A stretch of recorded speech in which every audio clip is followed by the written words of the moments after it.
महसूस करते हैं, फील करते हैं कि क्या कितना बड़ा परिवर्तन आया, कितना बड़ा बदलाव आया हमारे जीवन में। सोचिए, कल्पना करिए, यदि वो मसीहा हमारे जीवन में नहीं आता तो क्या हमारी दशा होती।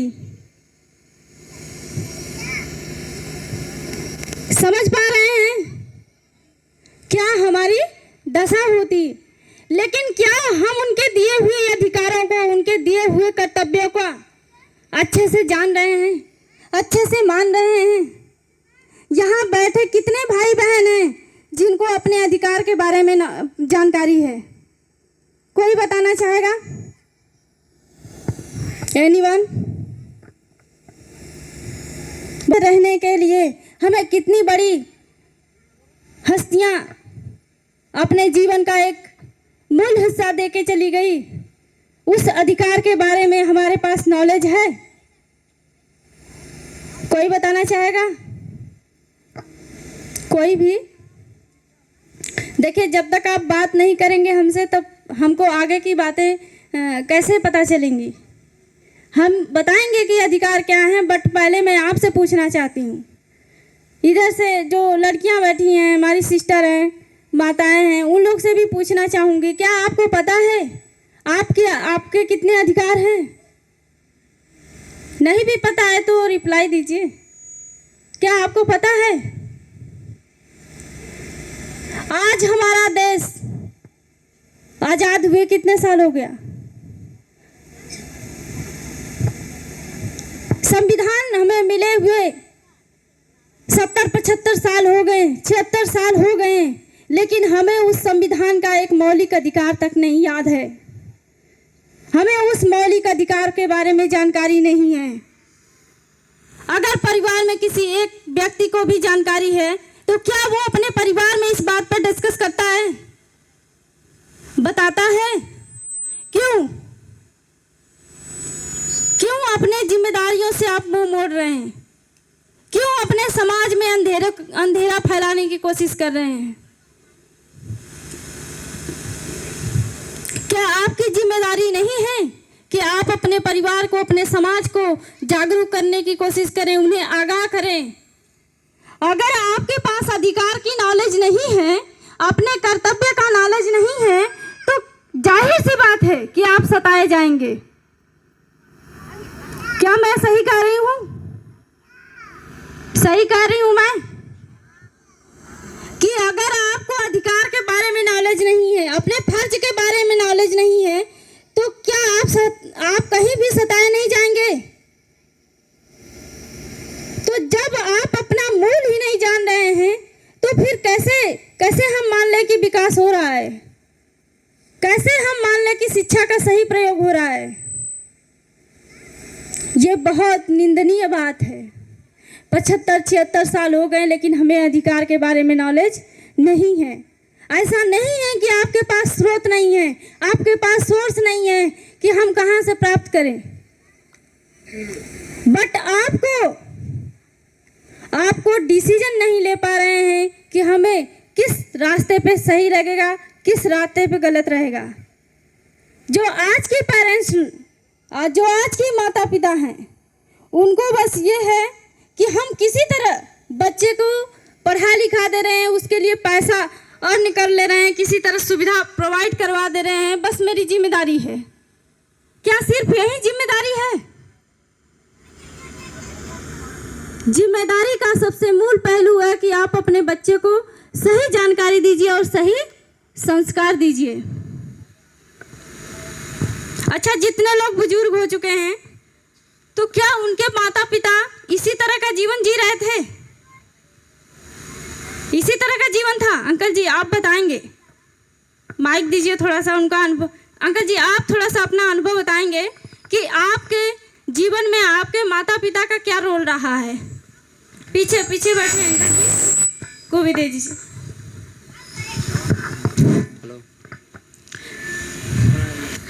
जी सर, आपका नाम क्या है पहले? मेरा नाम बालचंद राम है। Thank you sir. आप बताएंगे लोगों को कि आपके माता पिता के जीवन में क्या रोल रहा है? बस पढ़ाई लिखाई और खाना पीना से रहा? नहीं, इससे खराब चलता था, इससे अच्छा नहीं चलता था। अब बहुत अच्छा चल रहा है और शिक्षा भी मिल रहा है बढ़िया। तो कहीं ना कहीं उनकी मजबूरियां रही होंगी ना, जिस तरह का सुविधा आपको प्रोवाइड कराया गया था। लेकिन आज वो मजबूरियां नहीं है, तो क्या हम उस सुविधा के साथ साथ ऐसा परिवर्तन ला पा रहे हैं? नहीं। हाँ, बहुत परिवर्तन है जी सर। हाँ, बहुत परिवर्तन है। और बहुत अच्छी बात है, और सर के लिए जोरदार तालियां। और जो आप लोगों के बीच में है, जो चीज़ें हैं उन्होंने बताया। और सर एक क्वेश्चन और है कि यहाँ के जो बच्चे हैं उनके पढ़ने का रेशियो लगभग कितना होगा? कितना % बच्चे शिक्षित हैं? कम से कम तो 80% है। अच्छा, बाकी 20% अभी हैं जो नहीं पढ़ रहे हैं।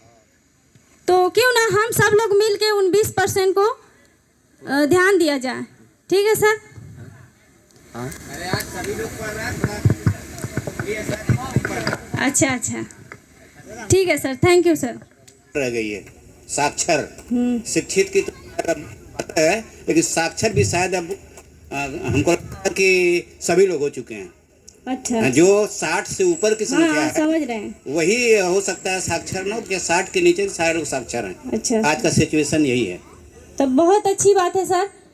लेकिन अपने कॉन्स्टिट्यूशन के बारे में भी नॉलेज एक बार अपने परिवार में, अपने समाज में देनी चाहिए। हाँ, ये सही है। मैं पहले भी बताया आपसे, मंच के माध्यम से बताया था कि अपने जैसा जिसका मतलब रूटीन है, जैसे जिसकी व्यवस्था है, अपने व्यवस्था के हिसाब से अपने बच्चों को लोग गाइड करते हैं। ऐसी बात नहीं है। हाँ, ये है कि अब सारे लोग एक जैसे तो हैं नहीं, हैं मतलब 2-4 परिवार ऐसा भी है जो बेचारे बहुत निम्न तबके के हैं, लेकिन फिर भी उनके बच्चे प्राइमरी स्कूल में जाते हैं, इसमें कोई दो राय नहीं है। और अपने बच्चों को पढ़ाने के लिए प्रेरित करते हैं। अब रह गया, उनको वैसा माहौल नहीं मिलता है, वैसा सिचुएशन नहीं है, इसलिए थोड़ा दिक्कतें हैं। जी सर। और कोई बात नहीं। बहुत बढ़िया बात है, बहुत अच्छी बात है कि हम 100% काम कर रहे हैं, हम 100% पढ़ रहे हैं। Thank you sir, thank you. आपका कोई सवाल? मेरा क्या सवाल आपसे होगा, कोई सवाल नहीं है।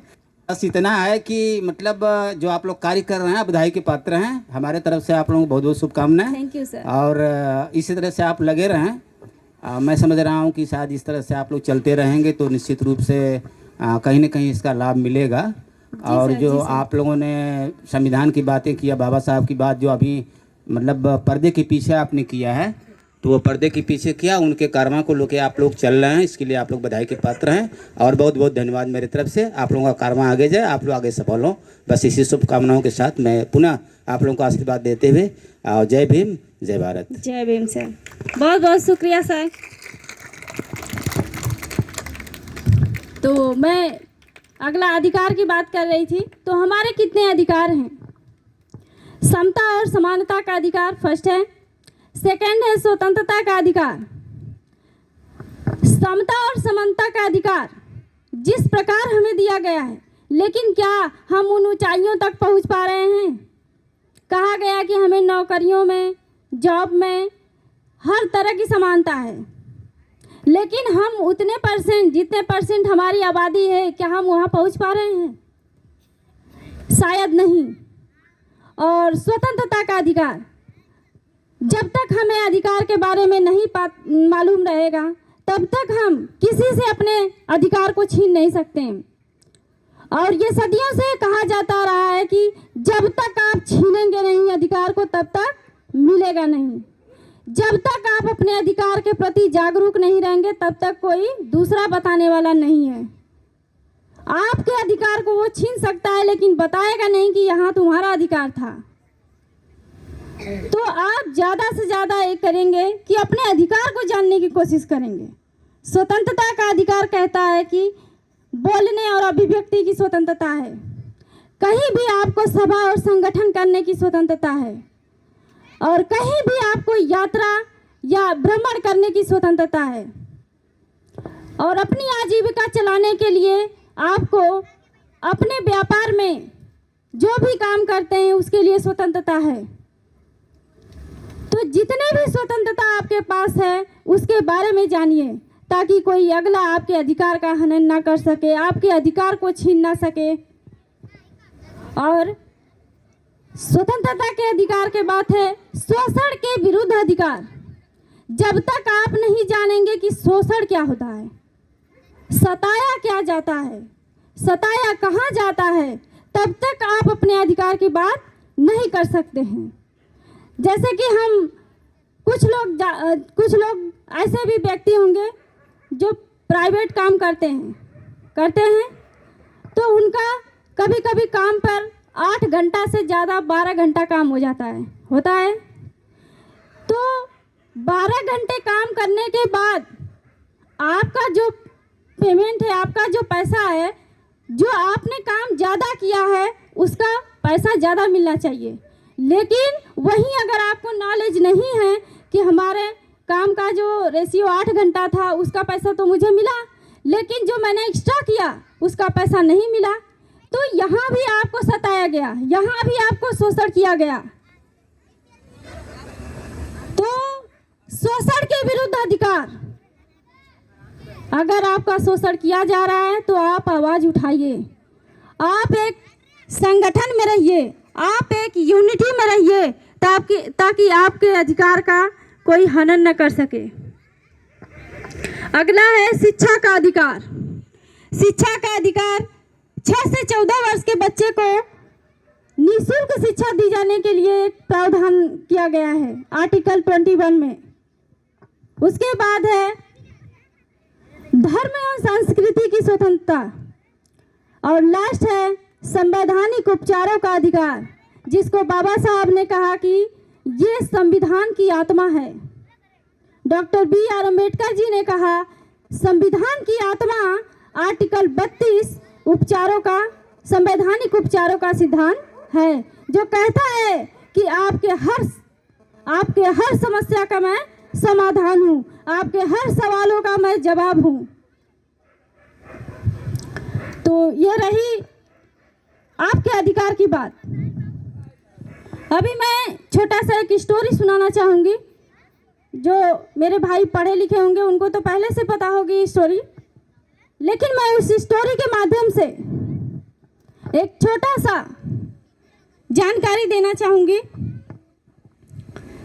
एक हिंज नाम का व्यक्ति होता है और उसकी बीवी बीमार होती है और वो काम करता है, ऐसे प्राइवेट काम करता है।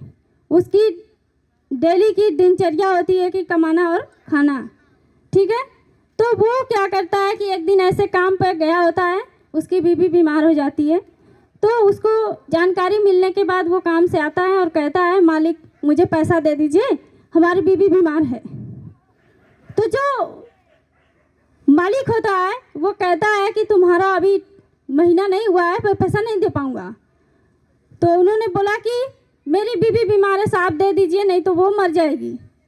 तो उसने बोला कि नहीं मैं नहीं दे पाऊँगा, मैं अभी तुम्हें नहीं दे पाऊँगा। तो उसके पास कुछ पैसे होते हैं जिनको ले करके, काम छोड़ करके वो अपने पत्नी को लेकर हॉस्पिटल चला जाता है। और हॉस्पिटल जाने के बाद डॉक्टर देखते हैं, दवा लिखते हैं, इलाज होता है बीवी का उसके, बट सारी दवा मिल जाती है। एक दवा ऐसी होती है जिसके वजह से उसकी जान भी जा सकती थी। तो डॉक्टर का कहना था कि तुम किसी तरह अरेंज करके ये दवा लाओ, नहीं लाओगे तो मुझे बचाना मुश्किल होगा। तो उसने बोला ठीक है सर, मैं कोशिश करता हूँ, अरेंज करने की कोशिश करता हूँ। और जाता है कि स्टोर पे और कहता है कि भाई मुझे ये दवा दे दो और मेरे पास आधे पैसे हैं, तुम ले लो और आधा मैं बाद में दे दूँगा। तो वहाँ बैठा स्टोर पे वो व्यक्ति कहता है कि नहीं, मैं नहीं दूंगा, मेरा मालिक मुझे डांटने लगेगा। तो कहता है ठीक है, 2-3 बार रिक्वेस्ट करता है, उसकी विनती करता है कि नहीं दे दो भाई, नहीं तो मेरी बीवी मर जाएगी। तो बोलता है नहीं, आप किसी और से ले लीजिए, मेरे पास नहीं मिल पाएंगे। और वो जाता है, बहुत बड़ी दुविधा में फंसता है, सोचता है मैं करूं तो करूं क्या, अगर मैं दवा नहीं ले जाता हूं तो मेरी बीवी मर जाती है, अगर मैं प्रयास भी ना करूं तो मेरी इंसानियत मर जाती है, अगर मैं प्रयास भी ना करूं तो मेरी इंसानियत मर जाती है, अगर मैं दवा ना ले जाऊं तो मेरी बीवी मर जाती है। तो वो करता है ऐसा कि जब वो स्टोर बंद करके चला जाता है व्यक्ति, वो स्टोर से दवा चोरी करके लेके जाता है और कहता है कि ये मेरी बीवी को बचाने के लिए चोरी करना गलत तो है, लेकिन मैं क्या करूं। चोरी करके ले जाता है और दवाई देता है, उसकी बीवी की जान बच जाती है। फिर सुबह आता है, वो किसी तरह पैसा अरेंज करके ला के स्टोर वाले को देता है और कहता है कि भाई मुझे पता है कि चोरी करना गलत है, लेकिन मुझे मेरी बीवी को जिंदा रखना था, इसलिए मैं तुम्हारी दुकान से ये दवा चोरी करके ले गया, तुम्हें समझाना मुश्किल था मेरे लिए। और पैसा देता है, बोलता है कि अब मैं जा रहा हूँ। वो स्टोर का व्यक्ति उसको बुला करके बोलता है कि बहुत बहुत सॉरी, मैं तुमको कहना चाहता हूँ कि मैं अपनी इंसानियत को नहीं दिखा पाया, मैं अपनी इंसानियत को नहीं दिखा पाया, इसके लिए मुझे माफ़ कर देना। तो वो रोने लगता है और कहता है कि अगर मेरे पास समस्या नहीं होती तो मैं चोरी नहीं करता। तो मैं इस माध्यम से ये बताना चाहूँगी, इस स्टोरी के माध्यम से, कि अगर आपके छोटी सी मदद करने से किसी का भला होता है तो आप जरूर करिए। आप ऐसे कोई काम को नहीं बढ़ावा दीजिए जिससे सामने वाले को गलत करने पे मजबूर करे, गलत करने पे वो